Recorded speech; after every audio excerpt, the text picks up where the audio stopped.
ಸುರೇಪಾನ್ ಅವಳಿ ಗ್ರಾಮದಲ್ಲಿ ಎಗ್ಗಿಲ್ಲದೆ ರಾಜಾರೋಷವಾಗಿ ಟ್ರ್ಯಾಕ್ಟರ್ ಮೂಲಕ ಕಾನೂನು ಬಾಹಿರವಾಗಿ ಮರಳನ್ನು ಸಾಗಿಸಲಾಗುತ್ತಿದೆ.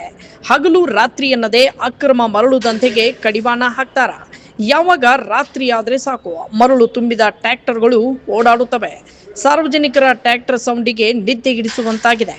ತುಂಬಿದ ಟ್ರ್ಯಾಕ್ಟರ್ನಿಂದ ಬೈಕ್ ಸವಾರರು, ಪಾದಚಾರಿಗಳು ಜೀವವನ್ನ ಕೈಯಲ್ಲಿ ಹಿಡಿದುಕೊಂಡು ಓಡಾಡುವ ದುಸ್ಥಿತಿ ಎದುರಾಗಿದೆ ಎಂದು ಗ್ರಾಮಸ್ಥರು ಆರೋಪಿಸಿದ್ದಾರೆ. ಸ್ಥಳೀಯ ಪೊಲೀಸ್ ಠಾಣೆ ವ್ಯಾಪ್ತಿಯಲ್ಲಿ ಯಾವೊಬ್ಬ ಅಧಿಕಾರಿಯ ಭಯವಿಲ್ಲದೆ ಮರಳು ತುಂಬುತ್ತಿರುವ ಪುಂಡಾಟಗಿರಿಯಿಂದ ಉಸುಕು ಸಾಗಿಸುವವರ ದೃಶ್ಯಗಳು ಕಂಡರೂ ಕಣ್ಣು ಕಾಣದ ಹಾಗೆ ಇರುವುದು ವಿಪರೀತ ಸಂಗತಿ. ಇವರ ಮೇಲೆ ಕ್ರಮ ಜರುಗಿಸುತ್ತಾರೋ ಇಲ್ಲವೋ ಎಂಬುದನ್ನ ಕಾದು ನೋಡಬೇಕಾಗಿದೆ.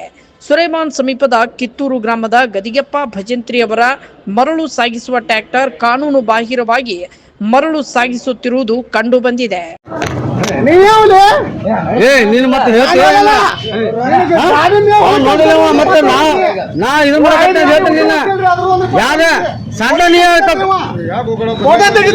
ಫೋಟೋ ತೆಗೆದಿಲ್ಲ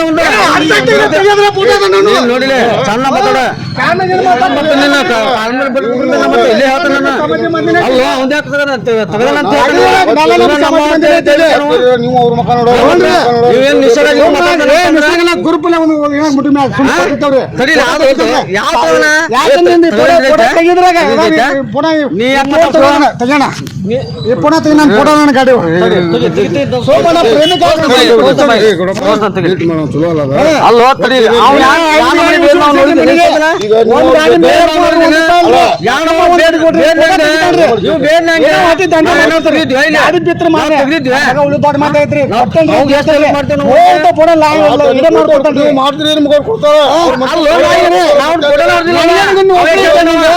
ನೌಕರಿ ಐತಿ ಗ್ರೂಪ್ ತೋರ್ಸ ನೋಡೋಣ. ಈ ಸಮಾಜ ಒಳಗೆ ಗ್ರೂಪ್ ತೋರ್ಸ.